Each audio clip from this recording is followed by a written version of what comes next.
Perumusan Piagam Jakarta.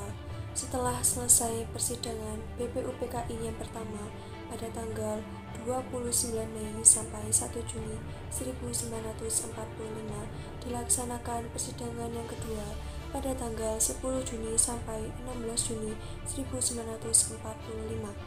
Sebelum dilaksanakannya persidangan yang kedua, Insinyur Soekarno menyampaikan kepada Dr. Rajiman Widjodiningrat untuk membentuk suatu panitia kecil, yaitu Panitia 9, yang di dalamnya bisa menjadi wadah bagi para anggotanya untuk memberikan saran dan pendapat mengenai dasar negara. Saudara, bolehkah saya memberikan pendapat? Boleh, silahkan Insinyur.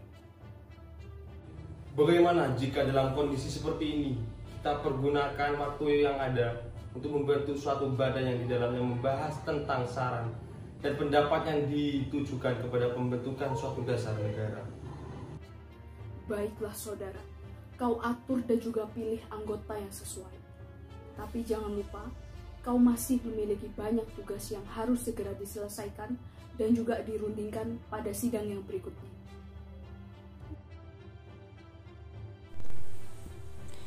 Dalam pertemuan ini dibentuk lagi panitia kecil yang beranggotakan 9 orang yang disebut dengan Panitia 9. Panitia 9 diketuai oleh Insinyur Soekarno dan Wakil Ketua Dr. Andes Muhammad Hatta, yang beranggotakan Muhammad Yamin, Ahmad Subarjo, Alexander Adrias Maramis, Abdul Kahar Muzakir, Kiai Haji Wahid Hasyim, Haji Agus Salim, dan Abi Kusno Cokro Sujoso dalam tugas menyusun rancangan Undang-Undang Dasar 1945. Assalamualaikum warahmatullahi wabarakatuh. Waalaikumsalam warahmatullahi wabarakatuh. Salam sejahtera untuk kita semua. Hari ini saya selaku pemimpin musyawarah akan memimpin rapat rancangan pembentukan Undang-Undang 1945. Saudara-saudara sekalian, di sini kita akan memusyawarahkan dan merumuskan bersama dasar negara yang pantas bagi bangsa Indonesia kita. Apabila saudara-saudara sekalian memiliki gagasan yang sesuai untuk perumusan rancangan dasar negara ini, bisa saudara-saudara sampaikan melalui rapat pada hari ini. Saya Bung Hatta. Saya menyarankan untuk memasukkan asas ketuhanan dan kewajiban menjalankan syariat Islam bagi pemeluk-pemeluknya. Menurut saya, syariat Islam merupakan gagasan untuk dasar negara yang paling tepat bagi bangsa Indonesia. Permisi, interupsi ketua. Menurut saya, apakah tidak terkesan sombong pernyataan dari saudara Subarjo? Mengingat bangsa Indonesia ini terdiri dari begitu banyak keragaman, termasuk agama. Jadi menurut saya kurang cocok apabila yang dicantumkan adalah agama Islam saja. Izin menjawab, Ketua. Silahkan, Saudara Subarjo. Seperti yang saya katakan sebelumnya, saudara-saudara, kita tidak mewajibkan semua orang untuk menjalankannya. Hanya mereka-mereka yang berkewajiban tertentu dan pemeluk-pemeluk agama Islam. Ini adalah hal yang sangat penting, jangan sampai karena perbedaan pendapat pada musyawarah ini, saudara-saudara semua membuat gaduh rapat hari ini dan seterusnya. Baik, bagaimana saudara-saudara yang lainnya? Saya setuju dengan gagasan dan perkataan saudara Subarjo, Ketua. Saya menyarankan untuk sila kedua, kita memasukkan gagasan perihal asas kemanusiaan. Ayo saudara-saudara, selain itu kita juga harus membawa asas persatuan, karena persatuan merupakan hal yang penting yang akan menentukan nasib bangsa ini nantinya. Dengan berhasilnya perumusan cikal bakal dasar negara, maka tugas Panitia 9 telah selesai pada tanggal 22 Juni 1945.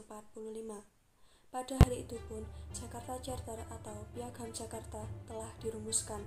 Kemerdekaan pun telah berhasil dilaksanakan pada tanggal 17 Agustus 1945. Kemudian, Piagam Jakarta dijadikan sebagai pembukaan Undang-Undang Negara Republik Indonesia tahun 1945. Baik, saudara-saudara sekalian, Dipersilahkan kepada Ketua Panitia 9, yakni Insinyur Soekarno, untuk mengungkapkan hasil rapat yang telah dibahas sebelumnya. Dipersilahkan. Saudara-saudara sekalian, kami dari Panitia 9 membuat dasar negara yang diberi nama Jakarta Charter atau Piagam Jakarta. Berikut adalah isi dari Piagam Jakarta. Piagam Jakarta, bahwa sesungguhnya kemerdekaan itu ialah hak segala bangsa, dan oleh sebab itu maka penjajahan di atas dunia harus dihapuskan karena tidak sesuai dengan pri kemanusiaan dan pri keadilan. Dan perjuangan pergerakan kemerdekaan Indonesia telah sampailah kepada saat yang berbahagia dengan selamat sentosa mengantarkan rakyat Indonesia ke depan pintu gerbang kemerdekaan Indonesia yang bersatu, berdaulat, adil, dan makmur atas berkat rahmat Allah yang Maha Kuasa, dan dengan didorongkan oleh keinginan luhur supaya kehidupan kebangsaan yang bebas, maka rakyat Indonesia menyatakan dengan ini kemerdekaannya. Kemudian daripada itu, untuk membantu suatu pemerintah negara Indonesia yang melindungi segenap bangsa Indonesia dan seluruh tumpah darah Indonesia, dan untuk memajukan kesejahteraan umum, mencerdaskan kehidupan bangsa, dan ikut melaksanakan ketertiban dunia yang berdasarkan kemerdekaan, perdamaian abadi, dan keadilan sosial, maka disusunlah kemerdekaan kebangsaan Indonesia itu dalam suatu susunan negara Republik Indonesia yang berkedaulatan rakyat dan berdasar kepada ketuhanan dan kewajiban menjalankan syariat Islam bagi pemeluk-pemeluknya, menurut dasar kemanusiaan yang adil dan beradab, persatuan Indonesia dan kerakyatan yang dipimpin oleh hikmat kebijaksanaan dalam permusyawaratan perwakilan, serta dengan mewujudkan keadilan sosial bagi seluruh rakyat Indonesia. Jakarta, 22 Juni 1945. Badan Penyelidik Usaha-Usaha Persiapan Kemerdekaan Indonesia BPUPKI, Panitia 9, Haji Soekarno, Haji Ahmad Subarjo, Haji Abdul Kahar Muzakir, A. Marawis Abikusumo Cokro Joso, Haji Muhammad Hatta, Haji Wahid Hashim, Haji Agus Salim, dan Haji ini. Sekian, terima kasih. Wassalamualaikum warahmatullahi wabarakatuh.